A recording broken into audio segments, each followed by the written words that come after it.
And if you don't know Ingrid, if you've never met her, I will tell you she's a hit when I say, go up to her. Spend 5 minutes with her. You'll see the passion is not fake. It's very real. So, thank you.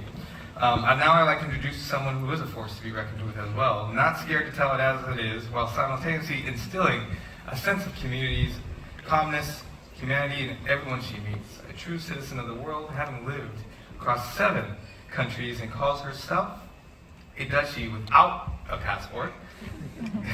I like that one too. I can't call myself that yet, but I'm trying. Started her family in the lowlands, and I'm happy to welcome you home, Miriam Taylor.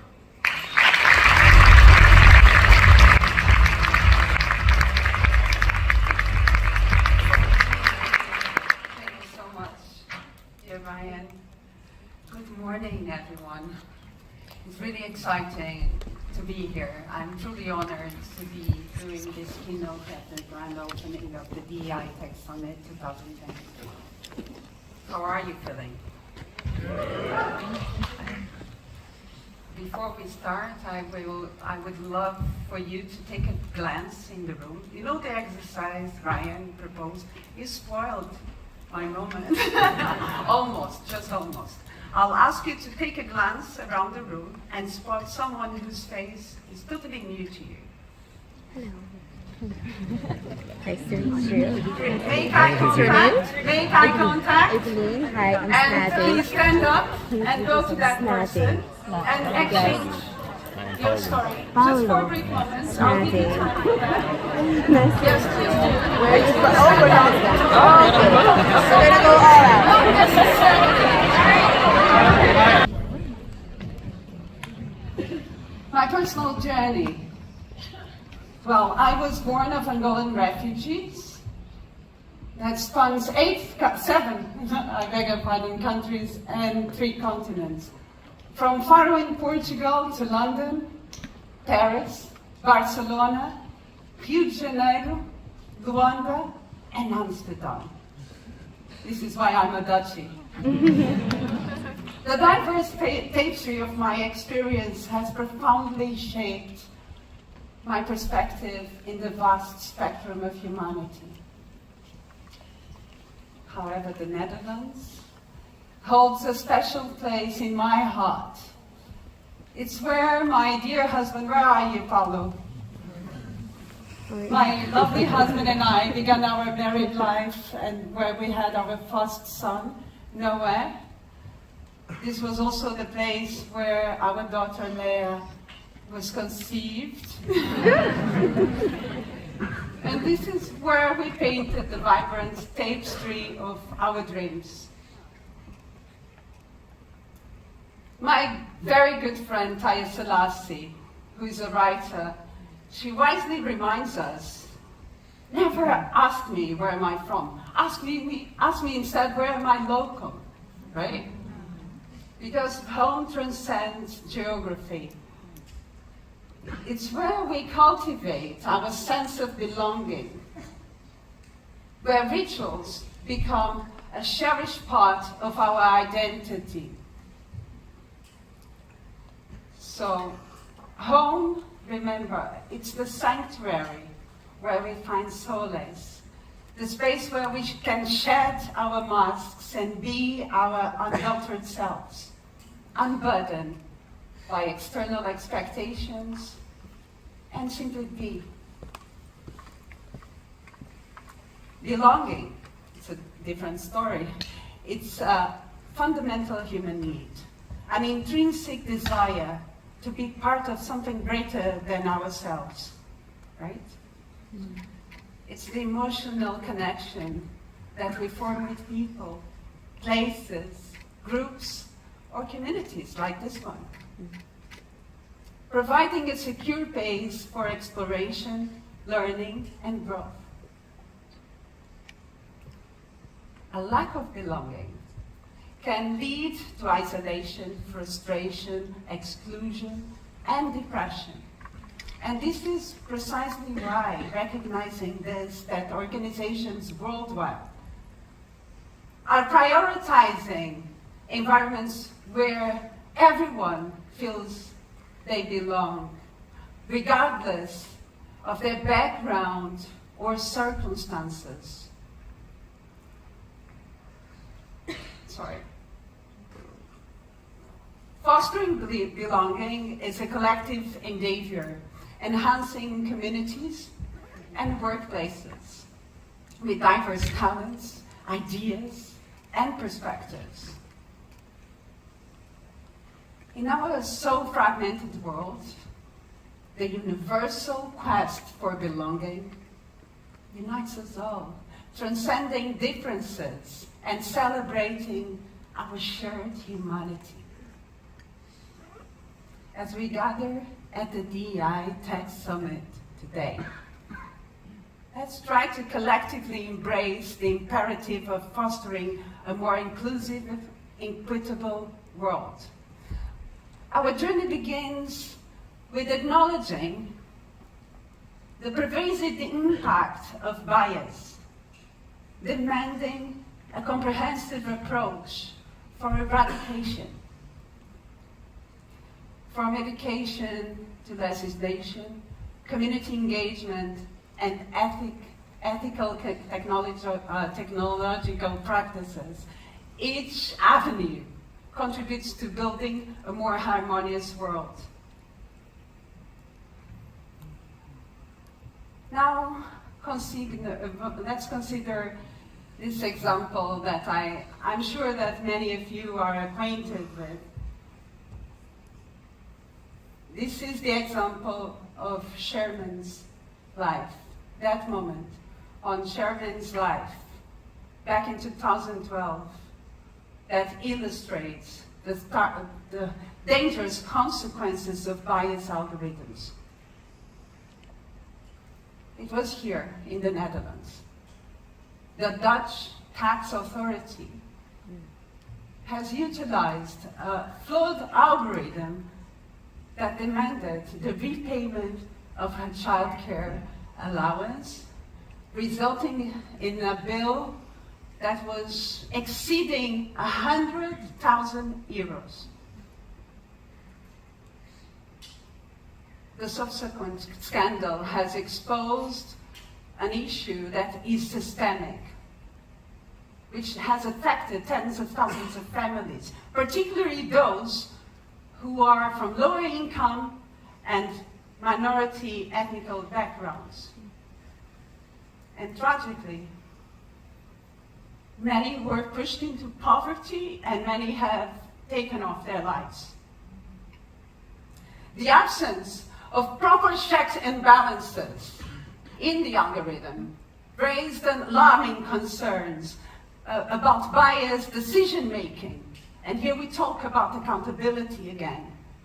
As governments globally turn to AI, this Dutch case serves as a warning about the potential devastating impact of unchecked algorithms on citizens' lives. It underscores the urgent need for responsible AI governance and governance in general. Sorry.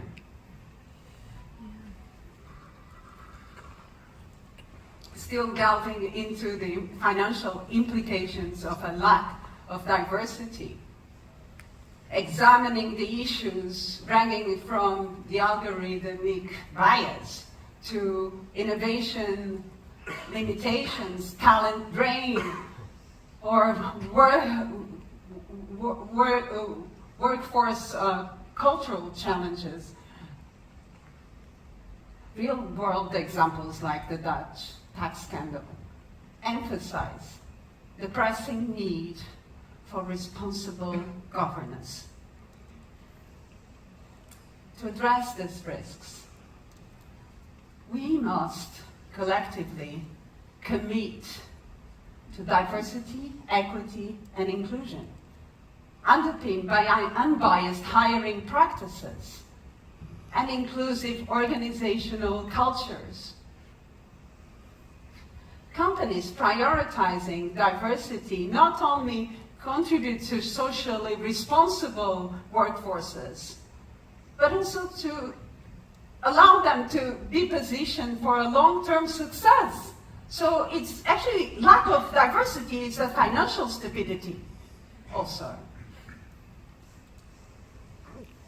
Whether you are a local or a visitor, whether you have called this place home for years or just mere moments like myself, remember that home is what we make of it. Let's transform today into a place of belonging. And now that you have connected with people that you didn't know before, I will ask you to carry the spirit all throughout the conference, the summit, and look for other people to connect, engage, share, and listen. Because this event is not just about what happens on stage or in other places, in other rooms, but about the conversations and connections that we all do in the corridors and in between. I'm also going with you to visit the exhibition. So try to make the most out of your time here and step out of your comfort zone. And I would like to welcome you all to the DEI Tech Summit 2023. Your presence here is more than just a participation.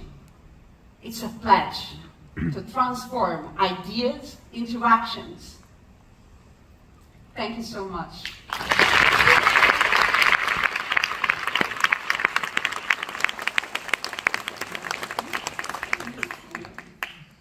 That was great. I think the perspective where you were talking about just home and where you live local, I saw a lot of people kind of go, that's interesting. I know I will start doing that as well, because it makes people feel comfortable. I actually don't like it when I don't know somebody, go, where are you from? I'm from the Earth. I'm from I'm from the Earth. I'm like, what part are you? My planet. And, you know, so we want to have questions. Miriam's really kind, wants to create engagement, so if you have any questions, I promise you I will throw this at you. It's so, oh wait, it didn't come out right. I will hand it to you. So if you have any questions, raise your hand. But I would ask, I'll ask the first one. Be careful. Be careful. That's not a question, I think that's a threat. I don't know. It's always threatening people. The first, I'm going to ask you, since I asked everybody else. DEI is? DEI is an enabler to democracy. Since democracy is only a promise to be fulfilled. If not everyone is contributing, how can we call it? I think you set me up. It's very straightforward. They have never taken into account us. Social media tells me to go back home to my own home country when I'm on air. And I kind of... Where is your home? That's what I say. Then they tell me I'm going to put fire ants in your backyard, which I don't know what that means either, but I think that's... But to your point, they don't know. They are sending you to Earth. Are you an alien or something? I'm going to use that next time to see what happens. Any questions from the audience? Okay, this is our opening keynote. Someone's got it. There you go. I promise I won't throw it, so I will walk it up there with you. I'll give you the mic. Has anybody seen these before? Yes. Yes. Yeah? So I can't While throw the it, right? mic is Yes. arriving, how was Got it? your experience with exchanging with people that you have not met? I exchanged with Oli. Am I pronouncing it right? Oli? We have things in common. Is it Oli there? Where is he? Is he out? Oh, we got a question. Okay. Okay. We're good. You're good. Yeah, you just mentioned in your presentation that it's very important for governments to take into account how artificial intelligence is being used. I think most of the people here work for tech companies. Like I previously worked for a governmental organization, but I'm mostly interested actually in like what can people do within tech companies? How can they make sure that this promise that you just made with this hope But you need can be achieved? legislation as well. You can say your name too, so we know who you are, first name or last name. Yeah, I'm Kundama. I currently work for Bond Ventures, so it's a venture capital firm, and in the past, Ministry of Economic Affairs. Thank you. But this is, yeah, I just wondering, like, because you make a claim, like this is very important to take into account, but it's a shared responsibility. So what can you do if It's you're working always in a the sector? shared responsibility, but everyone should be made accountable. We rely on our governments to legislate, right? So if you don't have the right legislation, it makes it difficult for you to be protected, right? So it takes everyone. It takes a village, as an African proverb says. It really takes a village. It takes governments. It takes responsible leaders, accountable leaders from all these tech companies that are here. I really need to tell you 2 things or 3 afterwards, please. All the Googlers come to me. But the truth is, it takes a lot of responsibility from everyone, even from us, who are the users, because we also inform the algorithm. But it needs legislation, because the right legislation will be the departing point towards creating better algorithms, and also, obviously, DEI. I think it's a great question. I think there's a lot of education to be had in those conversations because of why it's not occurring, right? And I think that's, like you just mentioned, not happening fast enough to it. Yeah. I thought I saw another question. Any other question? I'm so sorry. This light is making, I can't see, where are you? There you go, sorry. Hi, Axel Alonso here. My question is, how can we work collaboratively so that we don't exclude anyone in the process of including? And especially when you think of DEI, it's a change management process, so there's a lot of people resisting it. So how do we bring on board more people? Great question. I heard the sigh. We actually we need the gatekeepers to open the gates, because it's us, like me and you, asking from the outside to be included. We have to have responsible leaders that understand that DEI is an enabler, and it's not like they're gonna lose their. Of course, it's a matter of occupying space and everyone being allowed to access that space. What would you say? Is there a tip or 2 that you would say, this is what they should be doing? Or this is what needs to be done in your mindset? In terms of how to increase DEI at workplaces? Or just make sure, Okay, we have educational programs that all the company needs to go through education. If it is a homogeneous company, there is clearly a problem, an issue. Or if you have only tokens, there is still a problem, an issue of people just showing up at the websites and not being, practical and consequent, and having that representation in all departments. And the possibility for someone like myself or Ryan to rise, right? Because there is the glass ceiling, as you know. And even though you may find that this day and age, some women at management positions or people from so-called minority communities in some management positions, there is still a glass ceiling. But even though, as I said, going back, education is crucial to unbiased people. Yeah, because we are all educated in bias. Is there, in that conversation of bias, is there something that you've seen that has helped create that conversation to go a little bit deeper? It's just, I have a TV show like yourself, and it's about unconscious bias. It's called Indiscreet Dinner. I would love to bring the show. Anyway, what we do in the show is actually allowing people that have never had the opportunity to have a coffee with people from outside their. Hence the exercise, I see it. To have a coffee, have a conversation, and then change perspective. What we do in the beginning is a small social experiment where we interview people randomly, like hotspot. And then usually these people that we interview are biased, and they just speak out because they are talking with someone who looks like them, and they feel free. And although the camera is rolling, they say, yeah, I never had the opportunity to have a coffee with a trans person. Why would I? I said, why not? Yeah? Anyway, and then someone comes from behind and touches on this person's shoulder and says, hi, I am so-and-so, and I would love to take you for a coffee. And then this person, the person being interviewed, gets surprised, obviously, caught in surprise, and they go for a coffee. And then when this person comes back and we interview her again, they change. It just takes, a conversation. So that you see the humanity and recognize the humanity in the other, and create empathy, because empathy is everything. We are educated in biases. I actually, from that I took a practical tip, which you just shared. Like, companies can easily put having coffee and set up meetings just with different people from different, and don't need the camera, but you can easily have it, but you can have takeaways. I think it's a great way to lower the barrier. And what does it cost? A coffee.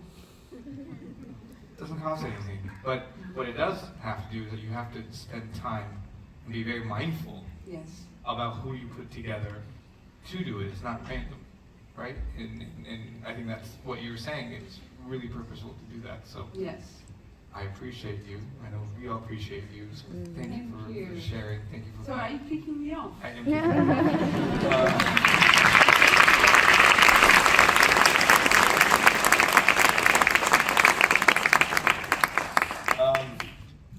She saw that I was kicking her out.